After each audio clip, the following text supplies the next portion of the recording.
All right. Okay, so we're continuing on talking about Gibbs sampling. All right. And the idea is, we want to draw from some multivariate distribution. We wish to get a sample from a multivariate distribution.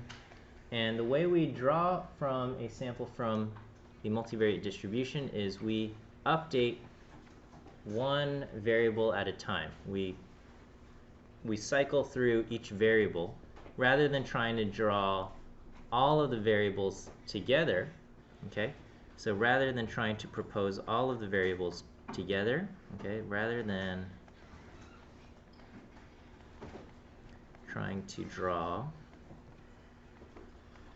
all of the variables together, we update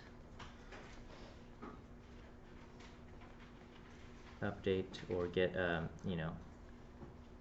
one variable at a time.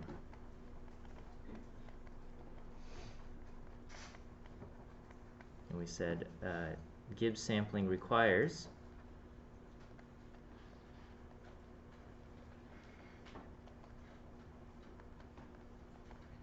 that we draw, or that we know, the conditional distribution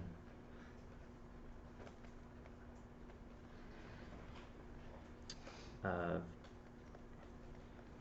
each variable given the other variables.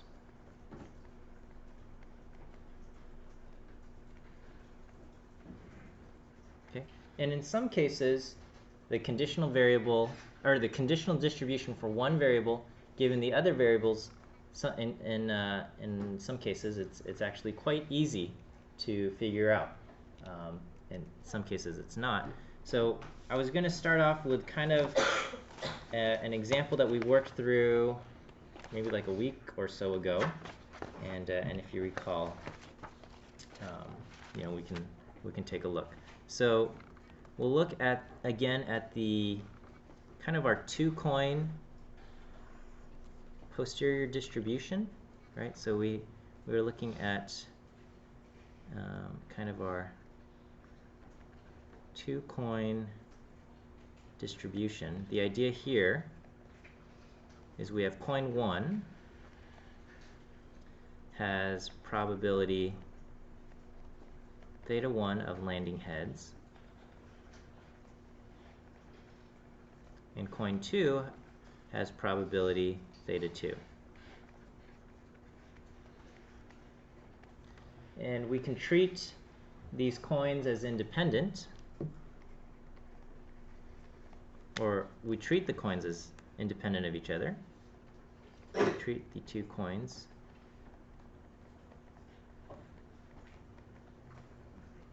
independent.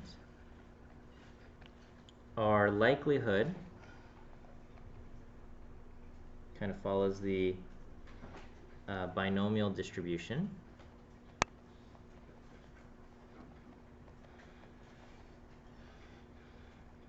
Binomial distribution for each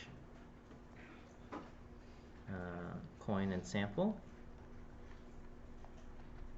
And the prior distribution for each coin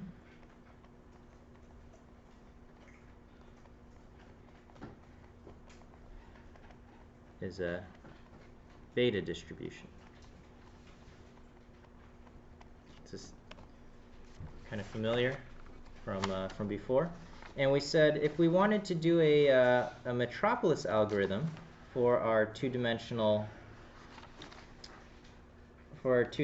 example, then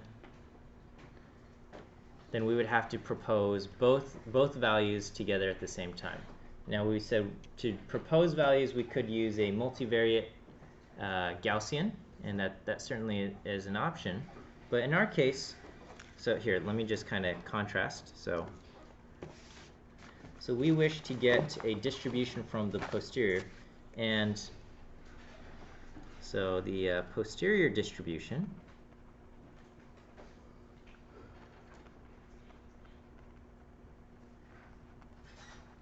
of theta 1 and theta 2. This is going to be kind of the likelihood of theta 1 and theta 2 times the prior distribution of theta 1 and theta 2 divided by the marginal distribution of our data of kind of sample 1 and sample 2.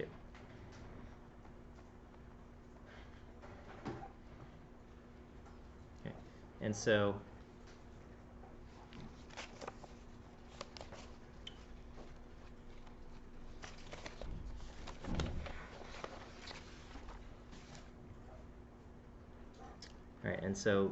because everything is independent, because of independence,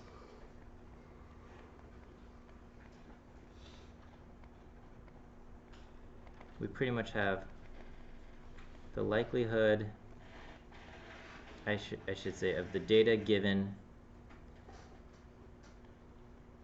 theta 1 times the likelihood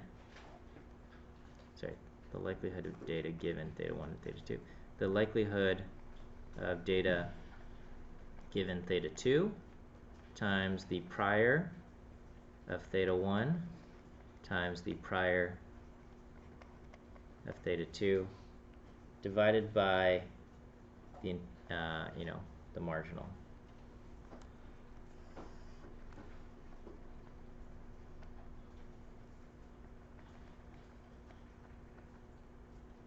Okay.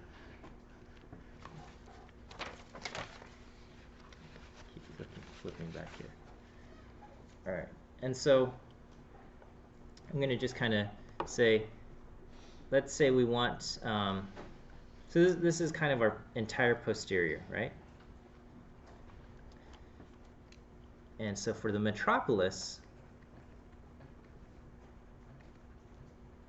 algorithm, we would propose, each step is, we propose a new coordinate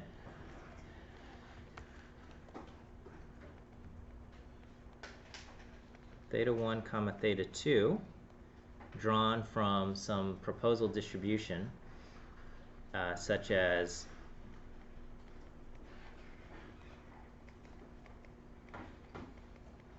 and then probably our proposal distribution would be a multivariate Gaussian.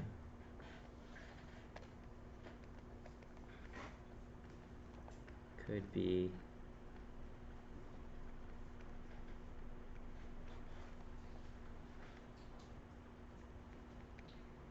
multivariate Gaussian centered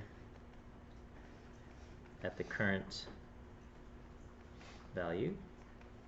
Okay. And then we evaluate P proposed divided by P current, and then maybe we move with probability P move. Okay, that's the Metropolis algorithm. And so we may, depending on what we proposed, we might reject what this is. Okay, so that's a possibility. Depending on the thing we propose, we might reject this and we might not move there. Okay, that's the Metropolis algorithm. For the Gibbs sampler, basically we need to evaluate the conditional distribution. Okay, so for the Gibbs sampler,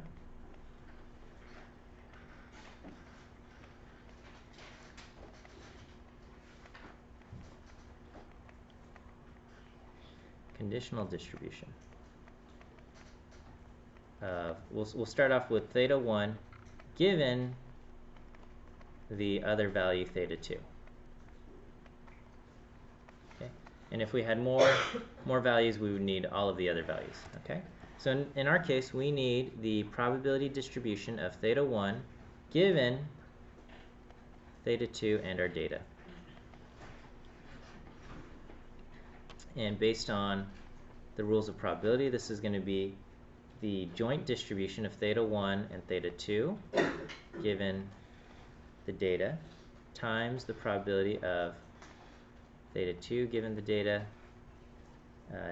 I'm sorry, theta 1 divided by, sorry, probability of theta 2 given the data. Okay.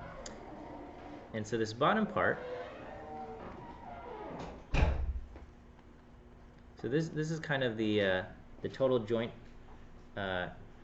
posterior.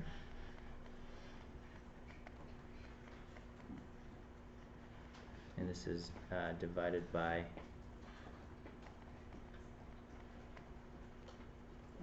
kind of the marginal of theta 2. Okay, and so the marginal of theta 2, this is the integral. And we sum out theta 1s, okay, times the probability of theta 1, theta 2, given d. Okay. I don't know if that makes sense. You can imagine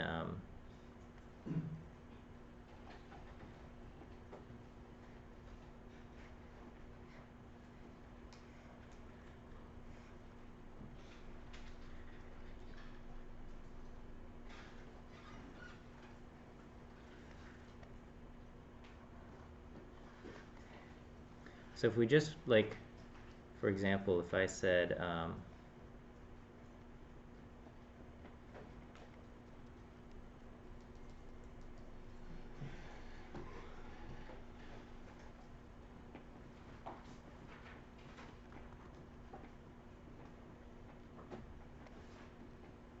I'm just making up some terrible numbers here.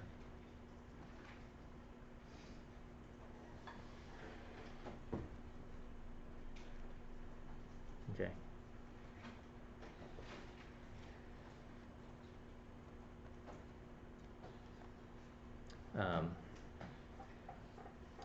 You know, you can imagine, here I have a tiny 3x3 grid, but you can imagine a continuous version of this where if we wanted, if this is the joint distribution, the inner cells are the joint distribution, then the marginal, the probability of theta 2, the marginal of theta 2 or the theta 1 is just, we have to sum out across the theta 1s to get the marginal distribution here. I don't know if this grid makes any sense here. So basically this 0.05, what this says is if this is we'll say 4, 5, and 6, and this is 7, 8, and 9. And so this is the probability of theta 1 equals 4, and the probability that theta 2 is equal to 7. This says is equal to 0.05. But if I just want the marginal distribution of theta 2, I don't care what theta 1 is, then just the probability that theta 2 is equal to 7 is equal to 0.2, which is the sum across all of these values. So I'm basically just summing out across all the values of theta 1.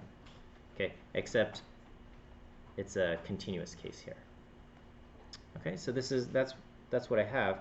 And so we want to evaluate this, and so if we go back and we say, okay, well, what was this? This is the joint posterior. The joint posterior, if we did all of the math, is equal to kind of, it's crazy, it's beta, the beta distribution of theta 1 given our data, so it's z1 plus a1. So this combines our data and our prior, right? And n1 minus z1 plus b1.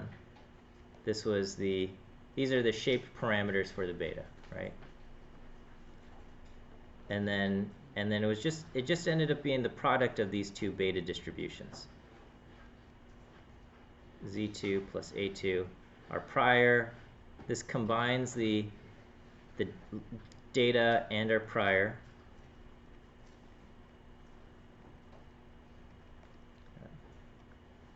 So this basically represents the combination of the prior data. Combination of the prior and the actual data. Okay, so that's our beta and that's our beta, and then we basically have two beta distributions, one for theta 1 and one for theta 2. That's the joint posterior on the top, and then all of this and this thing is divided by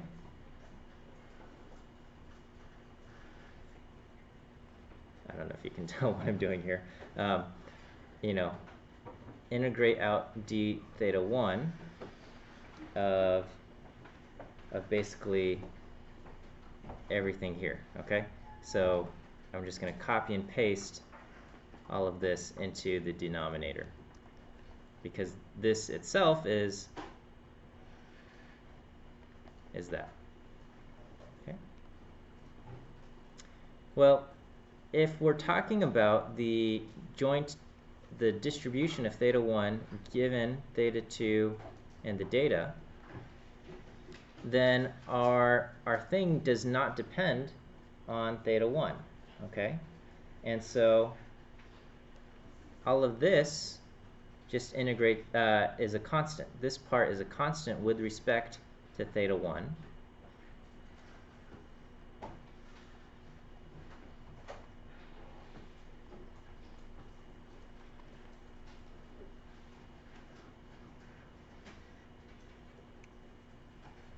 Okay. And meanwhile, this part, because it's a distribution, probability distribution, this entire thing integrates to 0. Not 0, integrates to 1, being a probability distribution.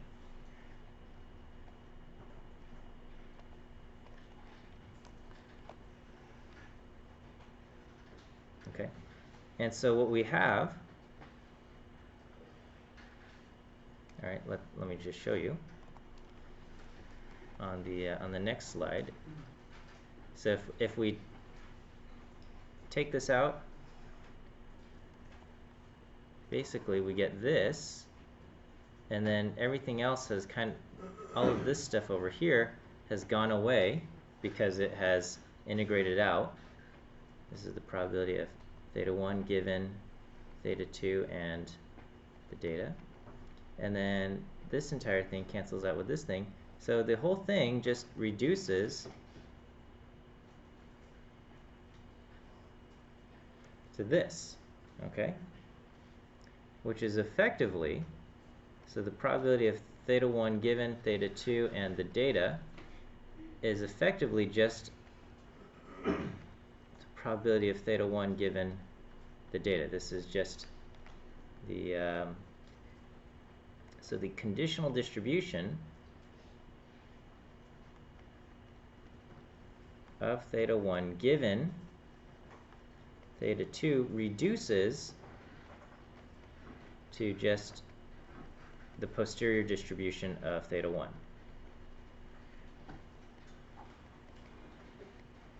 In this example, right? And if we think about that, that makes sense because we said theta 1 and theta 2 are independent, okay? So this makes sense.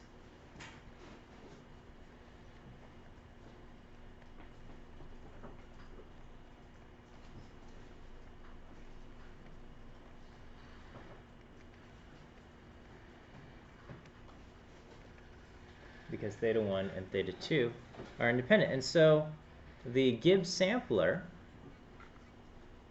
ends up being very simple. If we want to just get distributions of the posterior distribution, okay? If we want to get a sample from our posterior distribution, the Gibbs sampler will look something like this. We draw theta 1 from posterior of theta 1 given the data. And then technically we would use that draw to update the distribution of theta 2, but in this case the distribution of theta 2 is independent from theta 1, so we just end up drawing theta 2 from the posterior distribution of theta 2, and then we just repeat the cycle.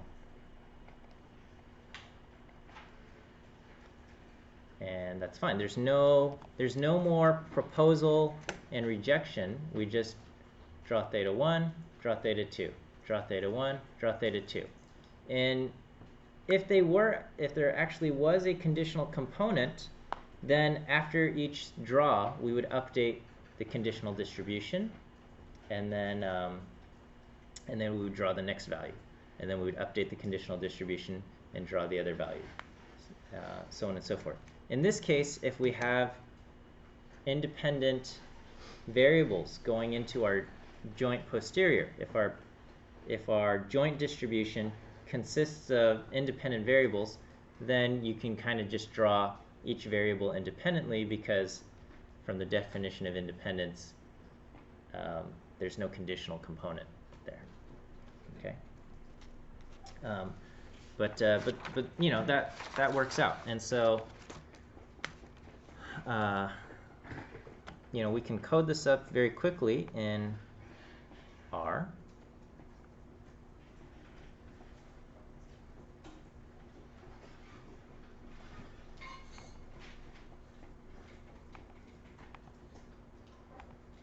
Okay, so let me see if I have.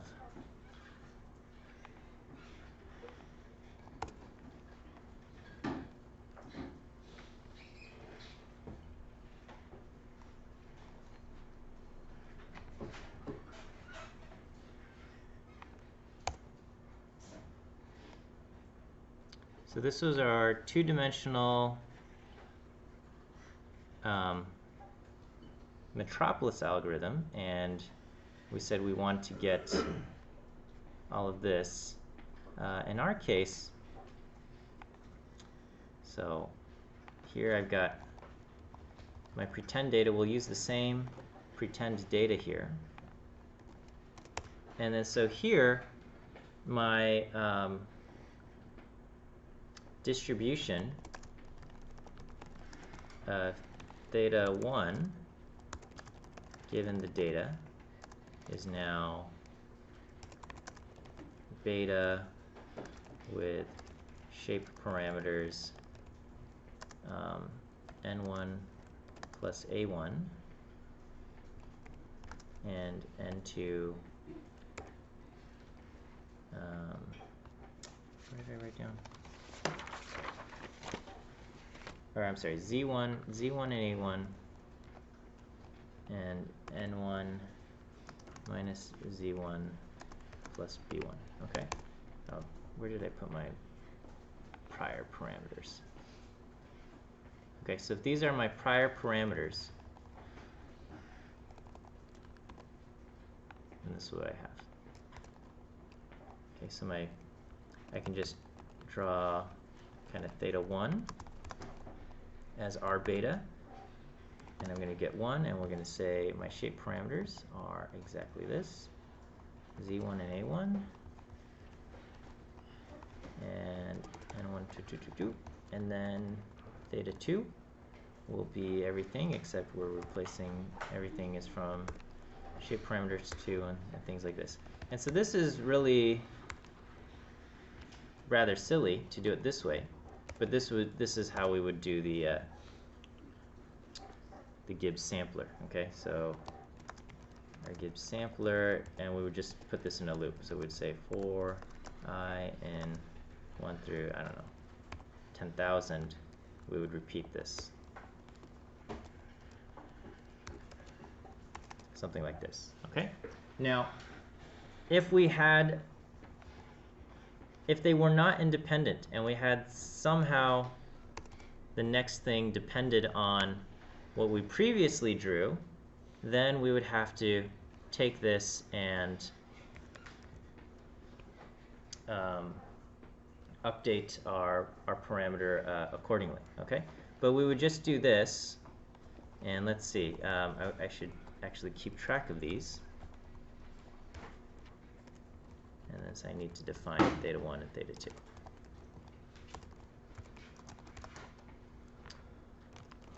Repeat NA.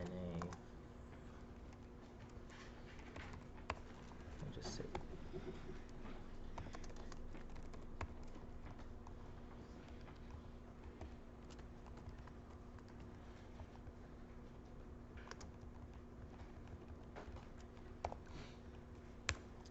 okay, so I mean this is rather silly because there's nothing here that's dependent, and now we can kind of plot the sequences here.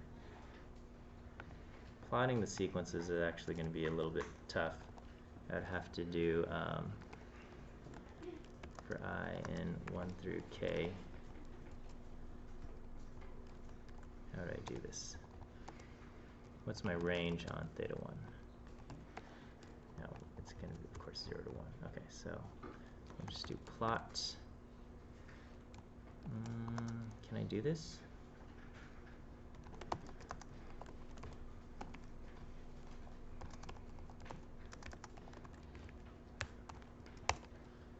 Okay, and then what we want to do, how do I do this? Lines theta 1 I and theta 2 I.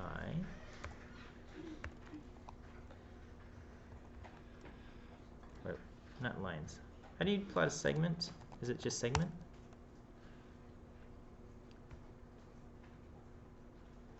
Segments.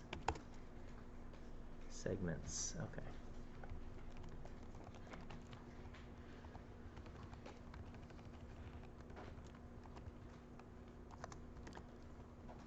So we would update theta 1, and then we'd update theta plus 1 to I to theta I plus 1 to theta I plus 1.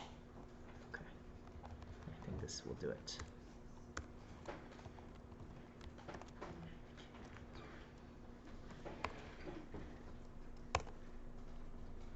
There you go. This is a little too dark, but here, let's actually not do 1,000. Let's just do 100 of these. So here we go, and so our posterior. This is these are kind of draws that we get from our posterior, and so and then our points. I could just do points.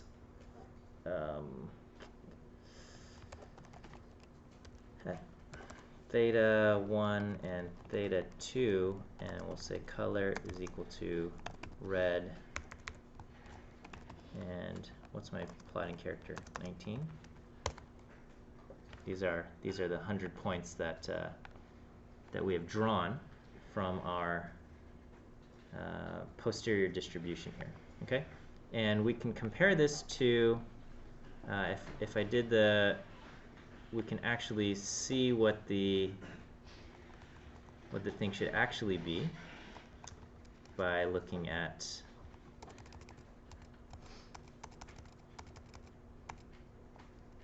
I just want no. Okay, that's, I want the posterior.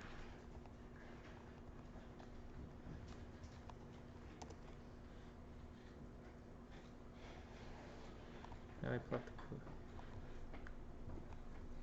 No, this is it. Okay, sorry. Move ahead.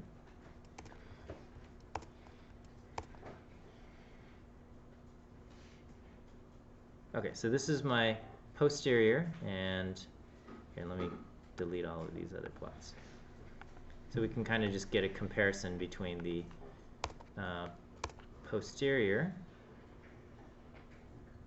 and what we generated from here.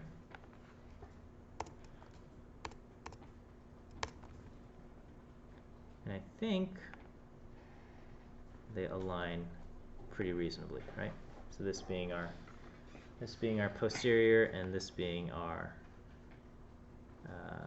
thing here. Okay, and then we can say, you know, what if we had a different, well, I don't know.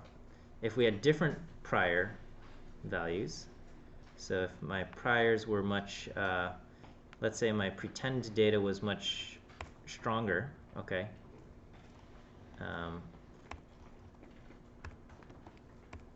Okay, if this is my pretend data, then my likelihood would be that, and my prior is still the same, but my posterior is now, did this not go? Right. Prior, likelihood, posterior. Okay, so my posterior is now over here using this data, and using the same thing over here, keeping everything else the same. Updating this, indeed we get values that reflect this. Okay, so our Gibbs sampler will just kind of update one coordinate at a time, and it moves through.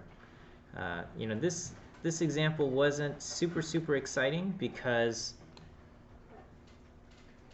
it turned out, because they were independent, each draw was just independent of the previous one. But you know, we could have an example where they are conditional, and you just have to update each thing using the previous value, and you would just kind of cycle through exactly in the same way that we did here. So anyway, we'll stop here. I'll try to get homework 4 posted this weekend, and then I think there's some cool stuff we can do with Gibbs sampling also. So we'll take a look at an example there. Yeah, question. And the